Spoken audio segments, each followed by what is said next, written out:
Chapter 1. Morsius Dorphius. After the last shot rang its last vibrating sound wave through the eardrum of the last living soul in the land, silence echoed throughout. His eye narrowed like a crow. Everything that was, and the nothing that it has become, surrounded him. The dust still lingering unsettled.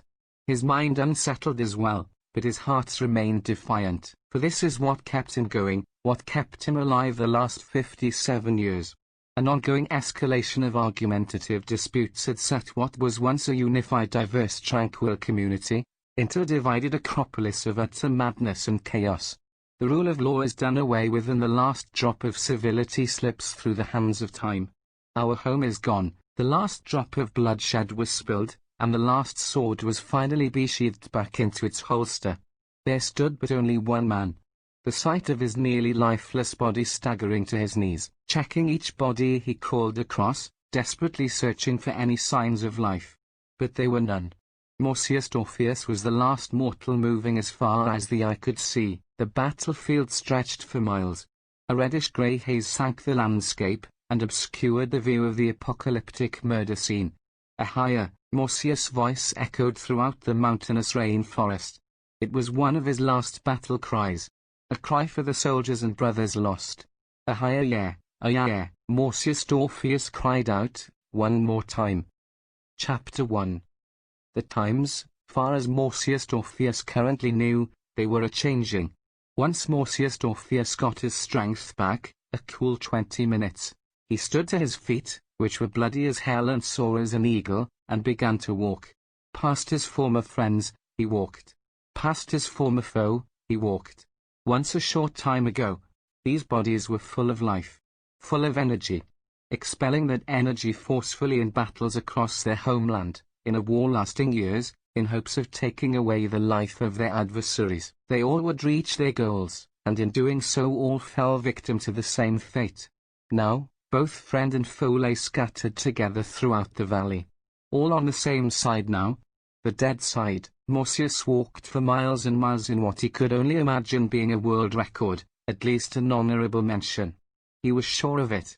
If only mighty Morsius Friday could find a civilization, or any civilized sign of society, he could tell his epic tale of his own triumphs through the Battle of Pussy Willow Valley.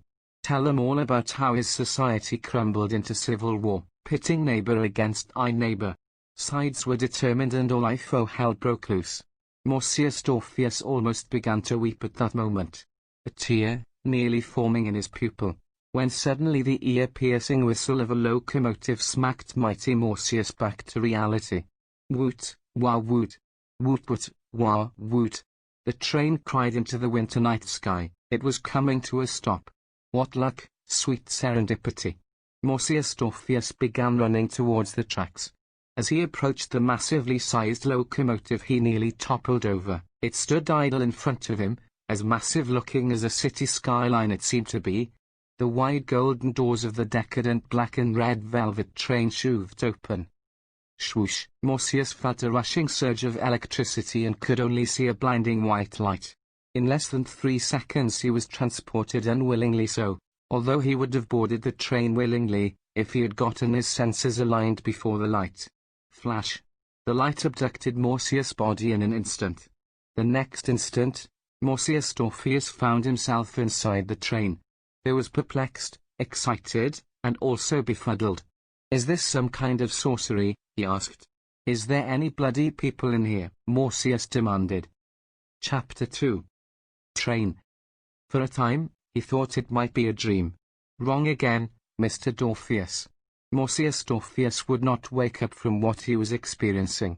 After years of battle, bloodshed, and death, he was now on one of the most extraordinarily extravagant and elegantly excellently executed, equipped, with every emotionally elaborate Epicurean essential, locomotive. Morsius himself even felt it unjustified in believing this was some ordinary choo-choo. Just before he caught up to the colossal cable car he couldn't help but catch a candid close-up of the choo-choo's charcoal churning caboose. What a chugger, Morsius said aloud, and what a chugger it was. Call me a man with not a marble left, he thought to himself, or call it a complete coincidence, what will you? But the buttocks on this beauty are built for a bodacious blessing. and he himself recognized feeling quite blessed by this extraordinarily odd occurrence. "Brilliant things are concocting for yours truly," Morsius said aloud to himself. "As be thy wilt of the gods," he presumed, "I wilt be done." Now inside of the train he felt a comfort he hadn't felt in many moons.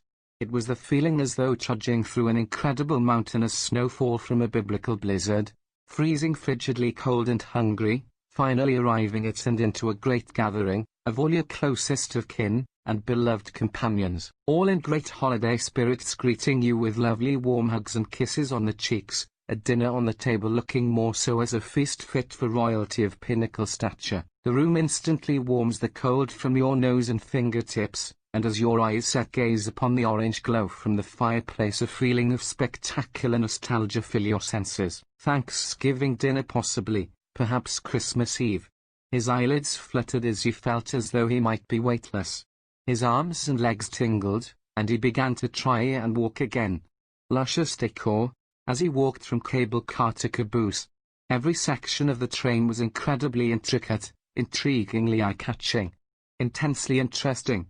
I could spend all day and night until the cows come home, explaining the lavish luxury layout, but I must lay off.